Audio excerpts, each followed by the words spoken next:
Thank you so much, Chelsea, for the intro. Thank you all for having us and the panel.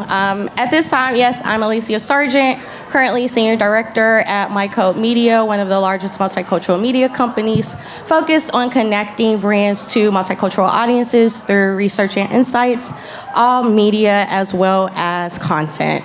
At this time, I would love for our panelists to introduce themselves and as well as discuss some of their day-to-day roles and responsibilities. Sure. Hi, everyone. I'm Chelsea Jenkins. I lead the culture and inclusive marketing team at Kellogg's.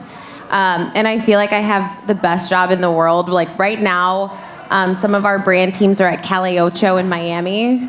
And Pringles and Cheez-It are there. And I was talking to them like, have a good time, I'm gonna miss you guys. And they're like, what is your life that you're deciding between Expo West, South by Southwest, Brand Innovators, and Kellogg? So it's definitely a really fun role, but also impactful. We're trying to embed ED&I across our entire marketing organization. And so we look at it holistically. So we look at the people at the organization. We know that the country's going through a majority-minority shift. So if we're not doing multicultural marketing, we're really not marketing to our population here. So we want internally at Kellogg's our teams to be reflective of that population. So it's that, and then it's building cultural intelligence and empathy on our team so that we can show up authentically and create things that resonate. And then I work really throughout the go-to-market strategy. So everything from innovation, we partner with our BERGs even, our business employee resource groups, to make sure that their insights and lived experiences are embedded in how we go to market. So innovation, our creative, our experience plans, all of that we work. And then partnering with our customers too. So their racial equity commitments, Walmart, Target, we try to see where we have synergies and can work together to move those commitments forward and build momentum and impact in the community. And then lastly, because I think I'm on the brand side of things, and we have a lot of agency folks, we work really closely with our agency network. So we feel that the entire ecosystem that works on the Kellogg business needs to, also strive to meet these commitments and elevate to this standard for multicultural. So we look at, on our agency side, what is the makeup of their teams? Do they have diversity working directly on our business? We have spend goals for them as well with diverse businesses, agencies, production teams. So all of that, and then the creative, of course, and making sure there's representation in front of and behind the camera. So lots of fun stuff that we work across, but that's a little insight in my day-to-day. Awesome, thank you. Martin? That's a really hard one to go after, to be honest. Martin Ekechukwu with A-Frame Brands. A-Frame Brands is a portfolio company based in Los Angeles. We focus on building brands, products, and services for underrepresented, underserved groups. We really focus on the problem that ultimately affects a certain amount of people that have never had a product really for them. So the one-size-fits-all model, we've kind of thrown that away. We have 3 products in the market right now, which you may or may not have heard of, but I'll definitely tell you so you can go buy some immediately. Kinlo, which is a sun care, skincare brand with Naomi Osaka, addressing melanoma in darker skin tones. The second one is called Proudly. It is a baby and bum care brand inside of Target right now, and it's focused on eczema for children of color with Gabrielle Union and Dwayne Wade, the basketball player. And then we just launched Loved One with John Legend over the last couple weeks, and that's going to be in 2,000 doors of CVS, 1,000 doors of Walmart, focusing on moisture and kind of like going after the pH balance of your skin and grooming. But our entire focus here has always been about hiring diversely, addressing an unmet need in the market, and really putting something out there that people can really kind of bring together. And my role as a strategy officer is really work on the first concept. Like, what are we actually going to put in the market? What's the problem we're trying to solve? Who are the talent that we want to go after, really build something around? And then what's our go-to-market strategy? And then we actually hired a team that actually does all the legwork. So I'm on the very beginning sides of looking at what are the problems within the DEI space, what are the problems within the black and brown space, or just underrepresented group space, and then build something that really helps to address those problems. Also a hard one to follow. Am I doing enough with my life? That's why I ask. I'm Zeena Koda. I oversee digital community marketing at 2K Games, part of the Take-Two portfolio. I would like to say that this role is actually a culmination of all the things that I've done in my life. I came from music, worked at the North Face prior to this, and we were very zoned in on DE&I initiatives and just bringing equity to the outdoors. Really got my feet wet in the marketing side of things, but I would like to say that I am pretty much on the front lines of making sure that equity is not just a concept, that it's actually executable through our marketing campaigns and the creators and influencers that we're working with. Representation is extremely important to me personally, too, because I co-founded a Asian American nonprofit, actually going to be speaking later today with a lot of people from the AAPI community, called Asian American Collective, where we help to foster and mentor Asian American creatives who never really had, a network before. I would say for me at 2K, it's been really incredible working with products like NBA 2K, WWE 2K, and some of the core games and portfolios that we have, because I'm able to bring a completely different lens, having worked in the music industry and all these different places, to the creators and the people that we're outreaching to, because our consumers are diverse. And it's really interesting to have that, as a mission every single day and make sure that we're speaking to that community directly. Hi, I'm Leshawnda Larkin. I'm the head of brand marketing at Dolby. Dolby has been a major player in the entertainment tech space for over 60 years. We'll like to say that we're the secret sauce as it relates to audio and visual technology. And so I'm very happy to be here and look forward to this conversation. So, Awesome. Thank you all so much for introducing yourselves. I know Chelsea kind of mentioned that there is a shift, specifically in the multicultural space, with the emphasis on DEI. How do you all see that shift kind of impacting what you all are kind of doing in the marketplace? Who starts?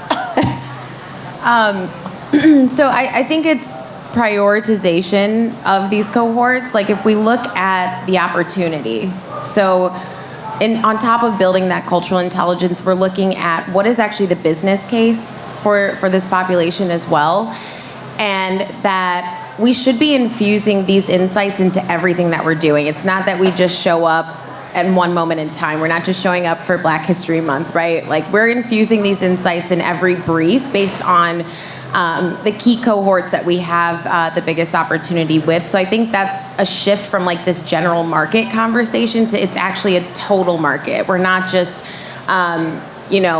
marketing to one specific cohort. We should be speaking to multiple. So I think it's been a shift in our organization of a mindset and a behavioral shift. And then we've tried to also structurally change the way our teams are set up to make sure that that perspective reaches, everything that we go to market with.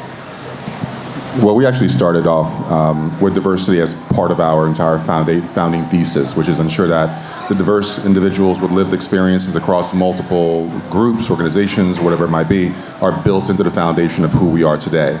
So by being able to kind of do that, we don't necessarily even have to reverse engineer how do we get thoughtful people into the organization when you start diversity first. And it's sometimes difficult to be a battleship and all of a sudden deciding to change the battleship and move it around, or even change the inner workings of the battleship. But for those of you that are working on something that might be brand new, you have an opportunity to kind of create something new, think about the foundational purpose of it, and then really build it for that end goal versus like building for today.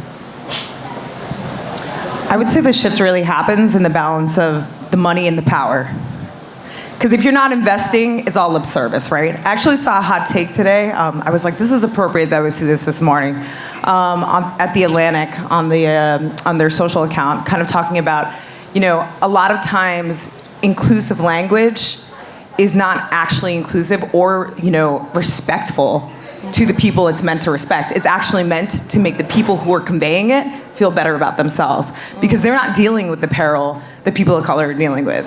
Or even, other people who are just marginalized communities, depending on like the lens that you're looking through. So it's interesting, if you're not committing from the top to hire people of power who are diverse and have different voices and different takes, then it's all lip service. And if you're not investing in that and making sure that it's being executed through your marketing dollars and your commitment to the community and kind of like you were saying, Chelsea, like more 360 looks at like what you're actually investing in, then it's lip service. So seeing that shift, seeing that commitment, seeing those checks and balances and being in positions of power where you can actually take those actions, I think that's the biggest shift that I've seen, because it wasn't a conversation that was happening many years ago. I love that you mentioned the 360 approach. My very first job out of business school was in multicultural marketing, and it felt sort of isolated, like we were part of the team, but not part of the team. And what I've seen as a change is that now multicultural marketing is really integrated into the overall team. And that's where I really kind of see success. It's really more how can we all work better together to really meet a common goal. The other part that someone mentioned too as well, it's not important just to look at what you're doing out-facing to consumers or your target, but also how is it reflected internally, at the company? Do you have the right structures in place internally to support the employees as well? And how can they make a difference and impact in the local community? So I really love that 360 approach. We have to look at it not just from the end consumer, but also the employees and really the network. Yeah. In this space, what has been more of the most impactful type of execution or activation that you've been a part of in which you felt like we've hit the mark when it comes to reaching diverse audiences? Well, start talking, got some of them. The campaigns that I've seen or experienced actually been through PepsiCo. PepsiCo's actually been one of those brands that have been really leading the charge, investing in HBCUs, putting money where their mouth is really at the end of the day. And actually, the agency that I used to run several years ago, we actually did a work within the Doritos and PepsiCo space where actually they allowed allowed BETs of the world and Revolts of the world to really tell a story around the plight and the challenges of people of color when it comes to Black Lives Matter and George Floyd's death. So we actually created a full campaign about post-George Floyd. Do you see us now? Do you see the pain? Do you see the things we've been going through from the beginning? And now Doritos, as a result, put together a full campaign behind it and invested in the community to really help to tell that story. There's very few and far between of companies I've seen actually step up and do that work. But that's one of the few that I've actually seen that really did the work to really put it out there. Well, I can also say Mark Pritchard over at P&G. He's actually done a lot of really amazing work as well. Well, I actually used to work at PepsiCo, so I was there and can agree that the company there is really supportive in that space, really commit to really doing the research, really looking at insights. Because I think that's important, because as marketers, when we're doing programs, we want to make sure that we're creating a solution to meet this insight. And they really dug deep. When I was there was a lot of focus around Hispanics and making sure that there was programming from acculturated and unacculturated, even from the flavor profiles and making sure that the products that were sold, on the East Coast was different than what was sold in Texas and the West Coast. So they really, walked the talk there. Yes, some that I've been inspired by lately. So Apple's recent spot that was focused on people with disabilities was very inspirational to me. It was all about accessibility and how technology can be a solution for that community. It was very moving. I'm always inspired. People always say Nike, but I love their work, and I love that you can watch a 2-minute spot from them and know from the jump that it's Nike, and they don't even put the logo to the end just because they've so consistently had representation in their spots. And then Google Pixel is also one that I've been inspired by. Their camera and innovation that they've had to capture dark skin tones, I think, is a best-in-class example of inclusivity. And one that I feel has been impactful at Kellogg's that was amazing to work on this last year was something for our cereal business called a Ki'iaya. It means here and there in Spanish, but it's rooted in this insight that our bicultural consumers are really 200%ers. They're truly embracing both sides of their culture, and they want to see that represented and reflected in their work. So we were focused on our bicultural Mexican consumers, and so bringing cues and nuances. We shot it in Mexico. We made sure that we had a multicultural agency working on the business that could, bring forth the relevant insights of what each family member, what their roles were at breakfast. And So it felt good to put something so authentic that was made for the people, by the people, I would say. So I'm excited to do more campaigns like that. 360 and not just ticking the box. Yeah, right. Every step along the way. And it's hard to do. It's really hard to consider all those facets. I feel like we've done a lot of impactful things, but as marketers, we probably all really can appreciate when a campaign's done well. Some of the best work I feel, at least in this space, I did was really at the North Face, because we had the ability, and it was a financial investment for them. One of the things I did before I left was commission this drag queen and outdoor advocate, Patagonia, for Pride Month. Not just for the month, but to create a full year of programming that was not only external facing, but internal. And one of the biggest things, when you're dealing with influencers or creators, is for a corporate company, it's really hard to give people the keys and allow them to create content that may feel a little uncomfortable.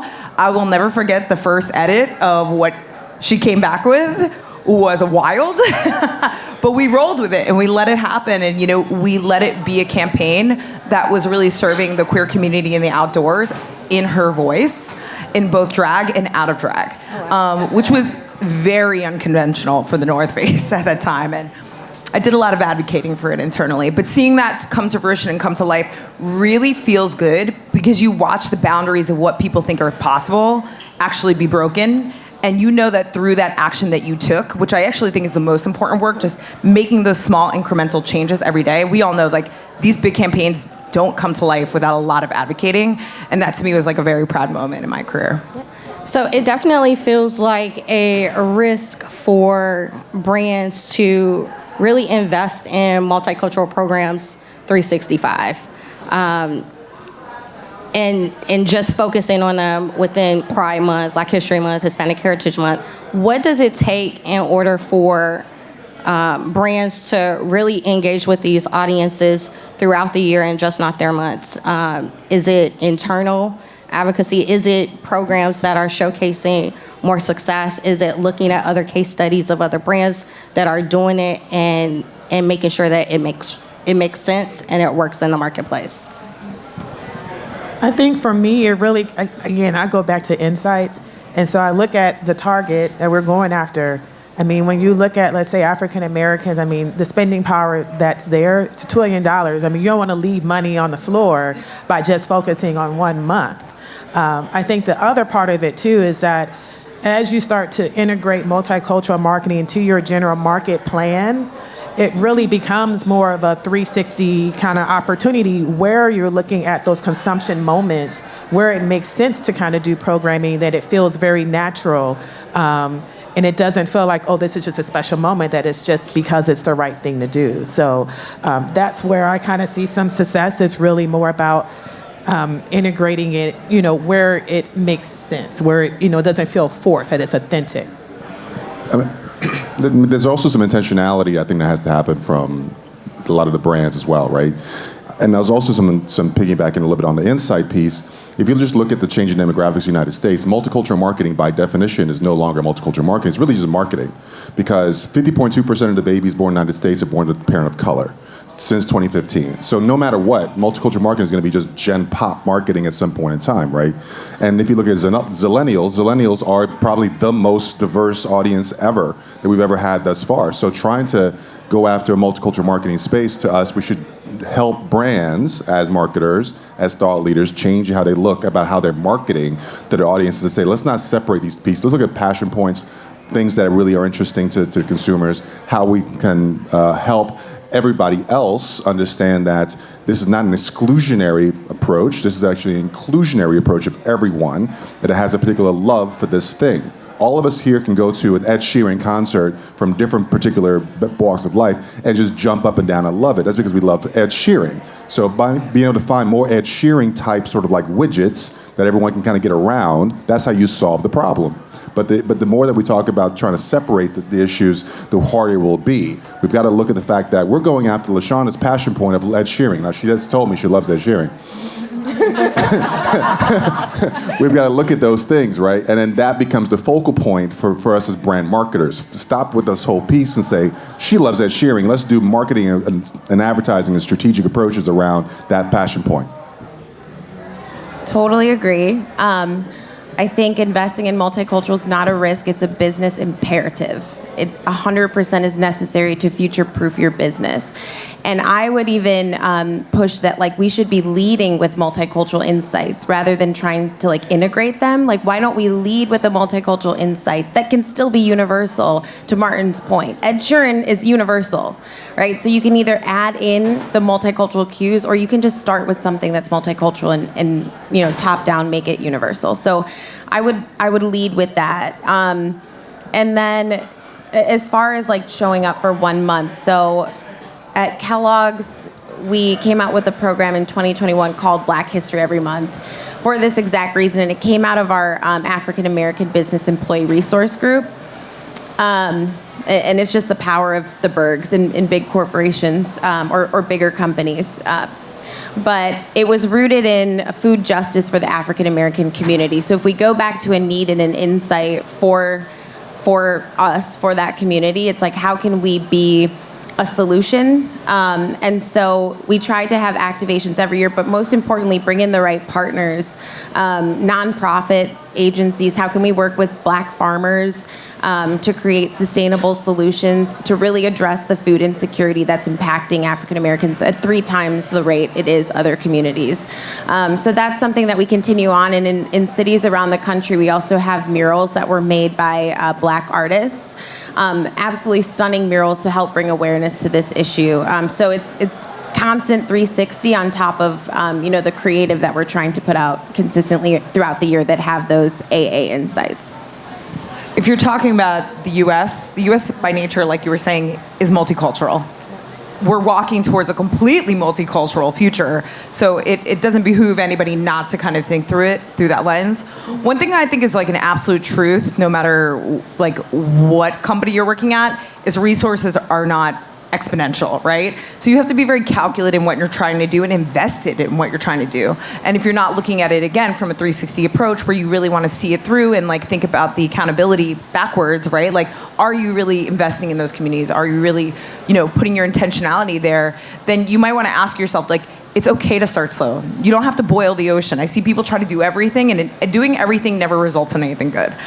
Yes, I agree. It's the worst, right? And it just feels phoned in.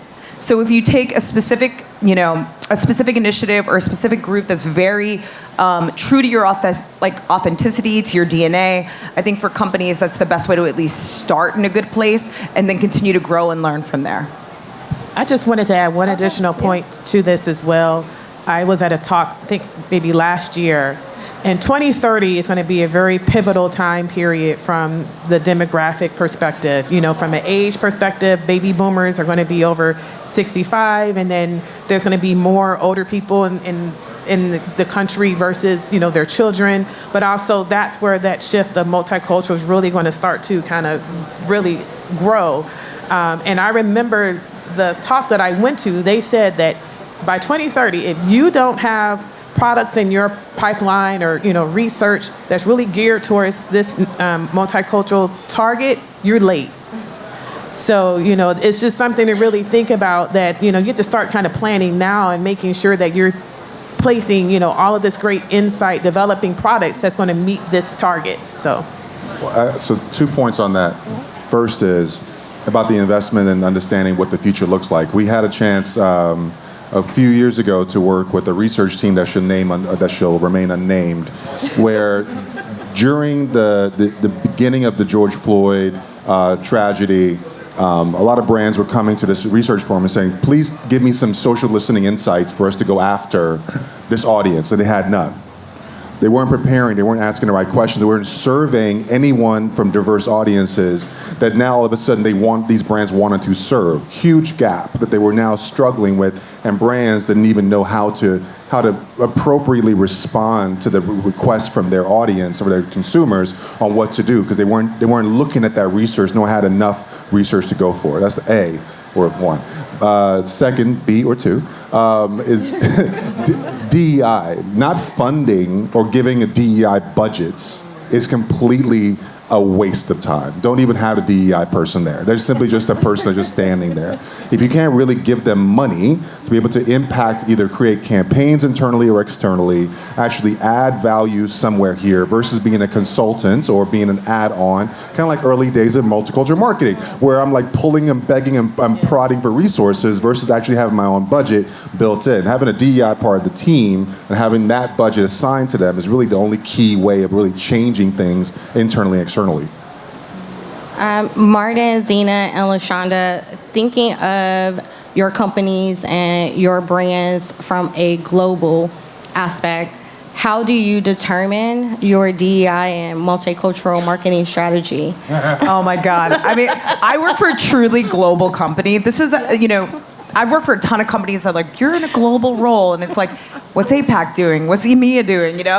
This is the first time that I have staff that is across the pond, and it's really interesting. Like when we're planning, especially from a marketing standpoint, you have to take in consideration if you have an overarching brand campaign, what that means in the Philippines, what that might mean in Germany, and how that comes together. And I'll say it's not easy, right? Because some threads are universal, but there are such huge cultural differences, and the way that you look at DEI across the world is completely different, right? So I would say like those considerations have been, even for myself, and I feel proud of the work I've done in my entire career on this, a learning every single day of understanding and really researching and getting those insights and understanding in each of those markets what's important. There is a whole idea that we've been very focused on of globalization. So it's like this overarching brand, when you're from a brand marketing perspective, you want to look at things that can speak to the entire world, but also be localized to speak to those audiences as well. So that's a bit of the work that we've been doing to try to look at the upfront of these campaigns so that we're actually thinking of like, how are we integrating those different communities that these specific games speak to, but also like speaking through the creator lens, speaking through the influencer lens. So it's in a space that people in these individual communities can actually like identify with. I think it's important to, when you're looking at your team, that it's staffed from a diverse perspective, not just from a your ethnic background, but gender, age, etc. I love that diversity of thought. I feel like that's where you really kind of get the best ideals, and just having that presence there. I've been in previous situations at previous companies where there was a push for globalization. Where a lot of the work was coming globally, and we would take it and adapt it in our market, and there was no ill intent behind it, but there was some work that we received that probably wouldn't work well here in this marketplace, and so we were able to communicate that back to the global team to basically state, I don't think you want to release this here, but part of that was because there was the presence that there was somebody in the room that was able to speak to it. Because if you think about, just examples of, previous campaigns with other brands, there's been a lot of things that's been released. And a lot of times it's because there's no one in the room that can really kind of say, wait a minute, don't go down that path. So it's really important to make sure that your teams are very diverse, just having representation, because I feel like it should reflect the world that we live in. So, well, for us, we change our hiring practices. We actually don't put any sort of like requirements inside of our job postings. We actually don't even post jobs for the most part. A lot of people kind of come to us. What we found is that if you're at 5 years of experience and the thing says 6, well, you're not going to apply to it. If you feel as though it requires a college degree, but your lived experiences and work experiences are probably longer than that, then you might not apply to the job. So that limits the people that kind of be coming after us. So we simply just say, must understand the category, have expertise in the category, and that's it. And then we come in, and then we sort of filter out from there. We have people that don't have college degrees that are our senior leaders in our organization, and people that have like incredible, secondary education that really drives significant value for us as well. So we try to make sure that we have both diversity of thought, experiences, background, and also, educational level, because we feel like you might have spent just 20 years doing this thing, and you're better than the brand new MBA that's been doing it for 1. So we also look at that too. Last question, and then we'll go out to the audience for questions. What are you excited about within the multicultural and DEI space as you're thinking about the remainder of this year or moving into next year? I can start. I think I'm most excited about exploring new partnerships. Like, I'm excited to be in places like this and meet more diverse-owned agencies and nonprofits and production companies and see how we can integrate them into our process and our supply chain. I'm so excited to explore more on that front. And then even on our community side, we've been working more with HBCUs as well. We have Spelman as a partner right now, and we're looking to expand in that space and see how we can show up in the community in that way. We've been able to contribute to their food studies program and support 20 scholars there, hire a new instructor to expand their curriculum. So I'm excited to see what we can do more to build the pipeline from HBCUs to create opportunities within our industry. But yeah, I think there's so much untapped territory and really looking at the equity of the spend that we have with diverse entities. It's extremely low for what it should be. So I personally, that's a passion of mine to bring forth equity in that space. I can go next. Having more meaningful conversations about what's actually impactful on communities. It is fluid. There's no playbook. Every year it's completely different. The syntax changes, the cultural conversation changes. If we've seen anything over the last 5 years, we can see how it accelerates really quickly. But then the sustain, based off of power and money, is not always there, right? So just being able to have these fluid conversations and bring them to the table, I think, is important. And just seeing more diverse schools of thought and just people in leadership roles, I think, continues to be really important to me. And it's a conversation I think we need to keep having and openly having because not everybody has to look a certain way. Not everybody has to have a certain threshold of education, because for a lot of people that wasn't, I paid for school myself. That was not if I wanted to go to school, I was paying for it for sure. So it's interesting. We have put this ideal of what an executive looks like on a pedestal, and I want to smash that and have people who are different, who speak differently, who act differently, so that we have more interesting companies and we have more interesting output and really can speak to those communities, because you have leadership that's investing their money and their power into different communities in a meaningful way. Well, I'm actually excited to see you all here, that we have a diverse, group of people that are willing to come and spend time to hear about this. I know we live this, we breathe this, but really change happens when more people are kind of aware and just know what's kind of going on. And so I commend you all for being here. And I'm excited about just what I'm seeing in the marketplace of companies really going to the forefront and really creating change from a policy perspective. So when I think about Dove and the work that they're doing with the Crown Act and really going to the higher echelons of government to really kind of drive change, that really gets me excited. And so I would love to see more companies and industries kind of look at, how can we impact policies that can make the world better. So. I didn't mean to go last. I was actually really thinking about what I was excited about, to be honest. And actually, you all touched on something. So I'll put out a hope and a wish instead of what I'm excited about. My hope and the wish is that we don't all of a sudden see DEI and see the commitments that brands have put into the marketplace of being able to force better diversity within the middle management and upper management. I don't want to see it go by the wayside, right? There's a lot of short-term memory loss as a result.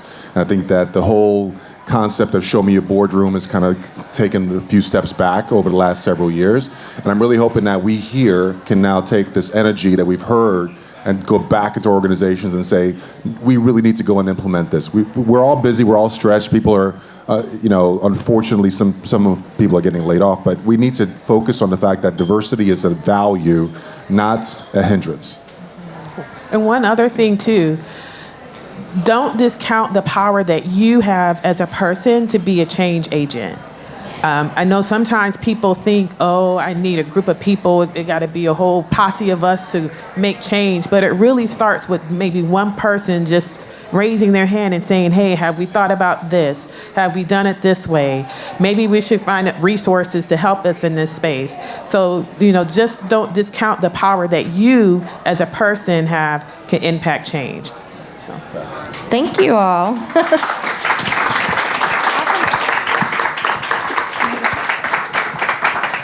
Anybody have any questions? Yeah.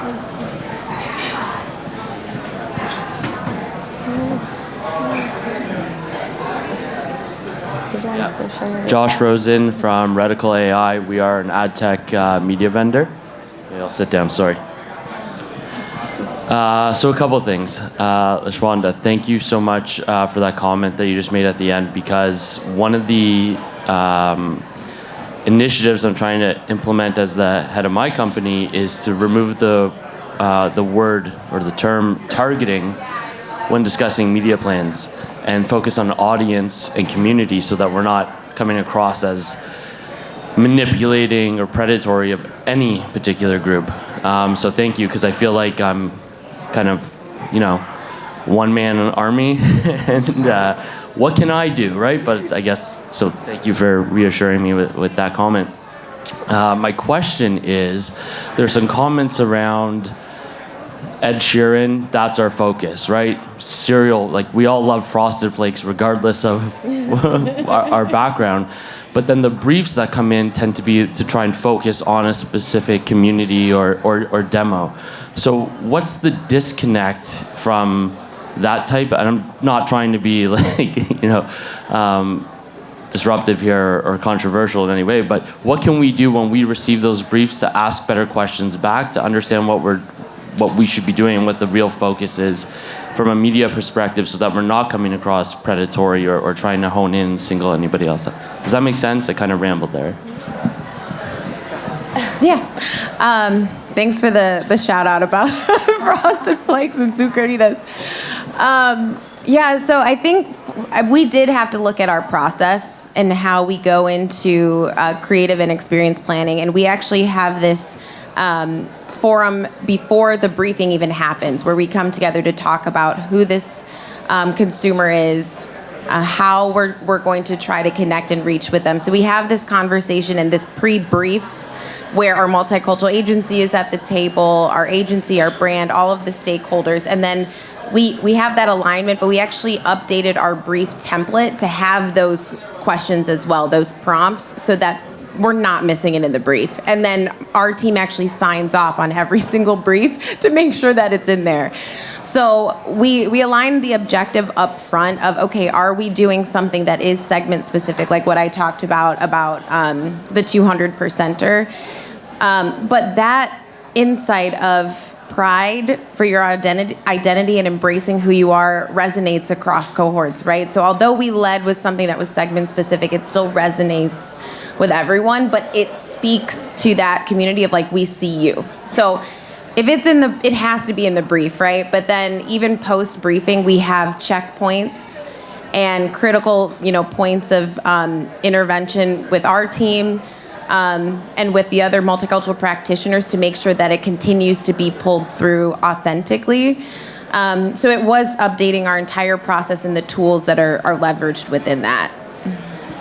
Listen, it's a tough one, because you have the brand, then you have the media buyer, and then you have you as a servicer trying to do it, and the media buyer has to ultimately, whatever the company is, has to say, we're looking for 25 to 35-year-old black men that live in Los Angeles. But the brand is saying, we want this sort of personality. And like, yes, I get it, but if you reverse engineer the impressions I'm trying to get after, I have to be able to target someone within Facebook, Instagram, LinkedIn, whatever it might be, right? So there's a major gap. So it comes down to teaching. We have to teach also the media companies doing the buying for us how to buy differently, one. And we also, on your side, if you're asking the right questions, like, thanks for telling me what my target is. What's the personality? Give me the pen portrait for the consumer. Tell me everything about them and what they love, what they hate, where they go, where they shop, where they buy.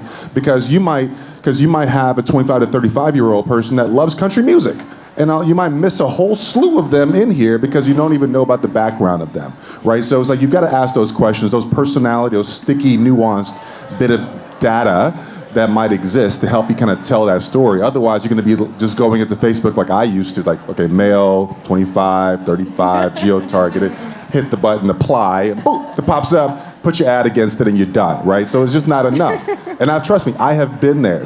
I had an agency for 10 years, and that was what we did, was we received briefs from every brand in the world, and all we were looking at was like, okay, another 30 to 50-year-old, another 25 to 35-year-old, I guess we're gonna go to Facebook and target it again. So, but you've got to ask those different questions because the media buying process for you should be saying, we should be looking at, I'm not sure what radical AI is, but you should be looking at the entire ecosystem of where this consumer could live and then go after them there. Pressure test.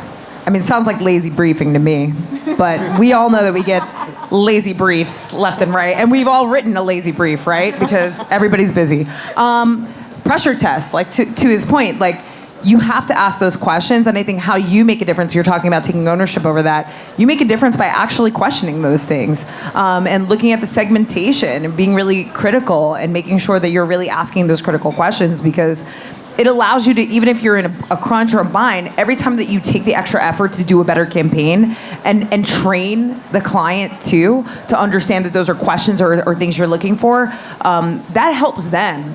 That helps them to think differently, and your diversity of thought and the way that you're bringing that perspective just changes and shifts the way you're working altogether. And just one quick build for media specifically. So we're looking also at what, since we're talking AA, what Black-owned media entities that we can partner with. So when we think about changing the way that we buy media, we're doing diverse first. So we're planning for diverse audiences and then filling in the gaps from there. But we even went to the ANA AIM media upfront in New York last week to just explore like what media entities are out there that we can bring into the fold to make sure that we're reaching this consumer at the right place, right time with the right message. So I would explore that too. Awesome. Any other questions? Can you give a name and... Hi guys, my name is Monica and I am with Multicultural Media with Alysia. I know, Chelsea, you mentioned that you are excited about bringing in new partners. How are you guys challenging your agency, partners to bring in these new partners? And are there any checkpoints in this process that you guys are making sure that there are new partners coming to you guys? Definitely. So where to start? So we do have almost a scorecard for all of our agencies, and we do quarterly check-ins to see how they're advancing across talent, spend, partnership, creative.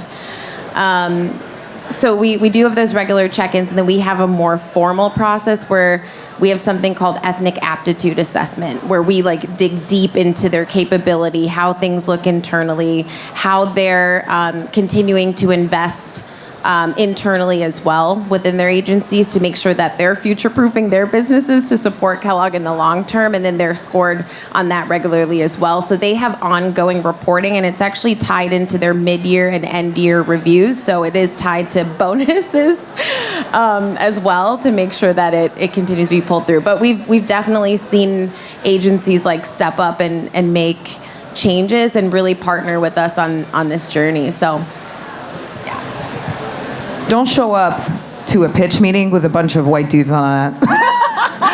If you're gonna pitch me that you're gonna understand the segmentation or the clients or people that I'm trying to work on, like, do not show, and it doesn't matter, it could be anybody, white dude, but not having a monolith team, right? Like, it's extremely important if you're claiming that you have knowledge, diversity, and that your staff can handle a project, that I see people who have different viewpoints as well. Maybe it's a shitty optics thing, but I think it's actually really important to feel like you're understanding that off the bat. And just maintaining an open ear and really being able to be a thought partner and be honest throughout the process when you're working with an agency is so important. Nobody wants to see bad work. So it's really important to just maintain that kind of communication with your agencies.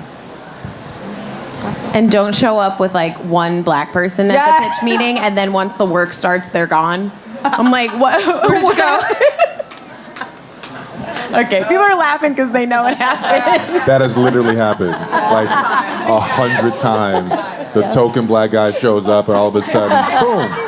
It's like, wait, I thought he was working on a campaign. Oh no, he decided to move on to other opportunities. Like, wait, what? You knew he was going on other opportunities 3 weeks ago. You already gave me his notice.